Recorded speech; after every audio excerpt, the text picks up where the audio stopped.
All right, Ronan MMA, welcome back to the channel. This has been a horrible afternoon. I have spent the last 2 hours trying to upload my video that it will not let me. I continue to get copyright strikes on it, or copyright claims rather.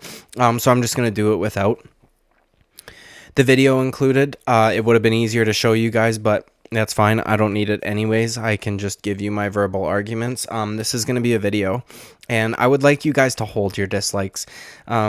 At least watch the video and hear me out. Keep an open mind. Perhaps you'll learn something. Okay, so, well, as the thumbnail suggests, we are going to be going over how somebody could potentially give Alexander Volkanovski round 4 in his fight versus Islam Makhachev. I'm sure many of your initial reactions are something like, huh? What? Huh? Because, huh? But it shouldn't be if you've read the criteria. And we're going to do that together first. But before we get into it, please like and subscribe. I have had a horrible afternoon trying to do this. It has been like extremely frustrating. But on a positive note, the fog that plagued my mind this morning is now gone. So this video is going to be a hell of a lot more entertaining than those ones. Okay? And probably educational, unless you don't want to keep an open mind. But first, let's pull up the scoring criteria. I've read this about 100 times today as I continue to try to do this video, but I'll read it again. Effective striking / grappling shall be considered the first priority of round assessments. Effective aggressiveness is plan B and should not be considered unless the judge does not see any advantage in the effective striking / grappling realm. Cage / ring control plan C should only be needed when all other criteria are 100% even for both competitors. This will be an extremely rare occurrence, okay? So first, let's get into the effective striking / grappling portion of this criteria. Legal blows that have immediate or cumulative impact with the potential to contribute towards the end of a match, with the immediate weighing in more heavily than the cumulative impact. Now, we get into the grappling portion of it. I can see my camera trying to focus behind this. That's annoying as shit, but we'll keep going. Successful execution of takedowns, submission attempts, reversals, and the achievement of an advantageous position that produce immediate or cumulative impact with the potential to contribute to the end of the match. Now, that is one of the most important little bits here in this entire video, is when do we stop scoring effective grappling, okay?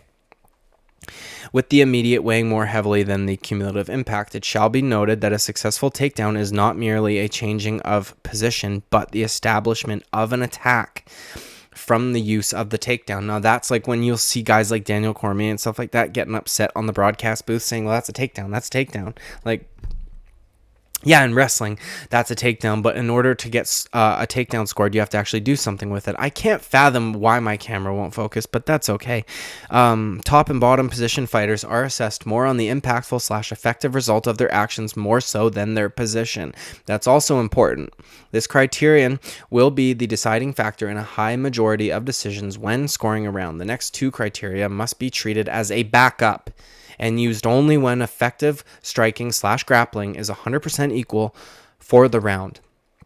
Effective aggressiveness. Aggressively making attempts to finish the fight. The key term is effective. Chasing an opponent with no effective result or impact should not render in the judge's assessments. Effective aggressiveness is to only be assessed if effective striking / grappling is 100% equal for both competitors, okay? And then this is the worst one. This is the one that I hear people talk about, and it makes me want to scream because nobody knows what they're talking about. When you say, oh, he controlled the... Don't want to hear it.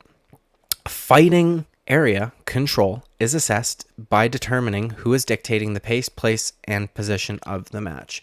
Shall only be assessed if effective striking / grappling and effective aggressiveness is 100% equal for both competitors. This will be assessed very rarely, which means that should almost never factor into a judge's decision on who won a round. Ever. I don't ever want to hear somebody say the words octagon control ever again unless that round is close, not close, equal in all three other departments. Don't ever say it. You're wrong, okay? It says so right there. They put only in capitals for a fucking reason, dude. You're not supposed to use it. Which is part of the main argument for how somebody could give round 4 of Alexander Volkanovski versus Islam Makhachev to Alexander Volkanovski. Now, there's a few moments in the fight that I tried to pull up on here in my video that is not allowed on here, which is fine. We'll go with this one. 202, no, that's not going to apply here. What I want you to do here is I want you to go, if you have the fights recorded, if not, try and find them somehow, some way. Go to Islam's corner. They show Islam's corner in between round 3 and 4, and look at his face, okay? And I'll give you my assessment. His face, to me, has no damage, basically. Basically no damage. They're putting a little bit of end swell here in the corner. They're, that's about it. There's no redness, there's no scratches, there's no scuffs, there's no cuts, there's no bruises, there's no nothing, okay? No damage at the beginning of round 4. Now,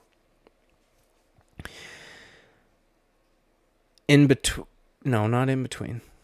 After, or around the 3-minute mark of the 4th round, Islam Makhachev takes down Alexander Volkanovski with a beautifully timed takedown. That is a stunning takedown. It was a pleasure to watch it multiple times in preparation for this. It was the perfect timing, execution, all of it flawless. Nice. Okay, great. Now, it won't score as effective grappling unless he does something with it, right? One of the 3 things that they give you after, which is, advantageous positions, submission attempts, and whatever else that contribute to the end of a match. So when he takes Alexander Volkanovski's back, he accomplishes that. So that means that takedown and that back take gets scored as effective grappling. Okay, great. That's where it ends, though. That's where it ends, okay? The effective grappling ends when Islam Makhachev takes the back of Alexander Volkanovski, because after that, he does not try to get a more advantageous position. He does not attempt any submissions, and he does not even try to, mount any sort of meaningful offense whatsoever. Point blank, period.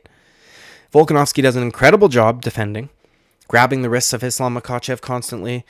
Has Islam's got an underhook from back, and I don't know if he put it there or if Volkanovski did that, but Volk does a great job of keeping it there, so he's only got one arm to try and lock up a choke with, even if he tried, which he didn't, and he wasn't credited one.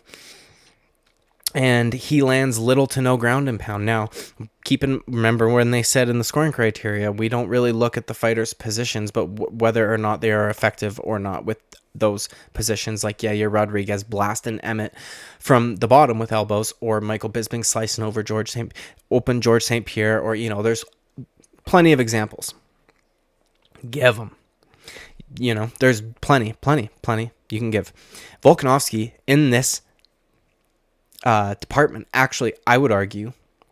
Now, if Islam kept him up against the cage where the Dagestanis like to keep guys a lot of the time and didn't try to get flat on his back, because maybe he thought at first he was going to go for a submission, I think he probably could have dealt out more damage to Volkanovski and won that round more clearly.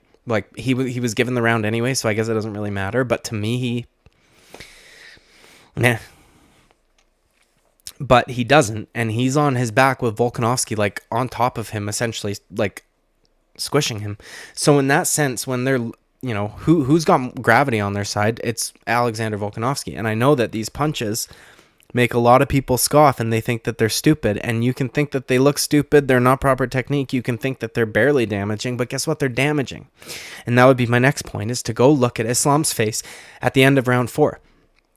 In his corner, scuffs, bruises, marks, whatever you want to call them, all over his face, forehead, all everywhere. And now, instead of using the end swell up here, they now have to start pushing down here because there's a little bit of swelling going on in there. Because Volkanovski, they were silly little fucking whatever, but there were a few of them that he cracked Islam with that were actually pretty hard. Believe me or don't, you can go watch it yourself, that's fine. This is the argument, though. When people say they are giving round 4 to Alexander Volkanovski, they are not doing this disingenuously. They are not attempting to rob somebody of their victory. They are not doing it because they're haters. They're doing it because they have read this scoring criteria, and they know where effective grappling begins and where it ends. And it ends in this instance when Islam Makhachev takes the back, because he doesn't do anything else after that. The rest of the round, do you know what Islam Makhachev is doing? Fight area control. That's what he's doing, which is not to be assessed unless all else is even. The damage dealt out by Alexander Volkanovski, in my opinion, was more than the damage that was dealt out by Islam Makhachev. Therefore, they're not even. Therefore, aggressiveness and control don't even get factored into it. So great. We've got the takedown and the back take from Islam, and that's it for the entire round. And then we've got, yes, those silly little punches over the top of the head that actually did damage to Islam Makhachev's face, and that's how people can give round 4 to Alexander Volkanovski. Now, I hope that you made it through this video. I'm going to end it here because I've been filming this like literally now coming up on 3 hours, and they just keep getting shorter and shorter because I've, cut out the fat, I guess. So, hey, you guys get a shorter video that's not so fucking rambly. That is honestly how somebody could give Volkanovski round 4, though. And it's just because they do, you shouldn't call them a fucking idiot when you haven't read the scoring criteria, okay? So please try and keep an open mind in this video. Please don't dislike it before you've heard all my arguments. And that's that, okay? I'm going to end it here because I'm fucking done with this topic. It's really unfortunate. My first video was fucking really good, but we won't get it. So you just get my verbal arguments. And it is what it is, guys. It is what it is. I'll see you at the next one. Please like and subscribe. Thank you in advance for doing so, and I'll see you later.